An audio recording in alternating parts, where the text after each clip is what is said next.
এক ছেলে গাছ থেকে আম চুরি করে খাইছে। তখন সেই ছেলেকে এলাকার লোকজনেরা হুজুরের কাছে ধরে নিয়ে এসে বলছে, হুজুর এই আম চোরের বিচার করে দেন।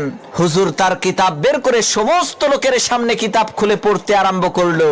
যে চুরি করে খাইছে আম তাকে দিতে হবে তার দাম, দাম না দিলে তার পিঠের উপরে কিল পড়বে ধাম ধাম। হুজুরের কিতাব শুনে এলাকার লোকজন সেই ছেলেটিকে কয়েকটা চর থাপ্পড় মেরে বিদায় করে দিল। আল্লাহর কি কুদরত!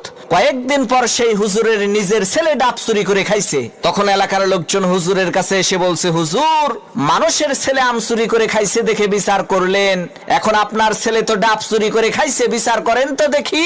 লোকদের কথা শুনে হুজুর তার কিতাব বের করে বলল, ভাইরা আমার, কিতাবে লেখা আছে যে চুরি করে খাইছে ডাব তার হয় নাই কোনো পাপ।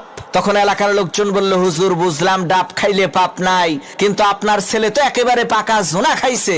হুজুর তখন কিতাব থেকে পড়লো, যে খাইলো জোনা তার নাই কোনো গুনাহ। এলাকার লোকজন বলল, হুজুর ডাব খাইলে পাপ নাই, জোনা খাইলে গুনাহ নাই মানলাম, কিন্তু আপনার ছেলে তো নারিকেল খাইছে। তখন হুজুর তার কিতাব থেকে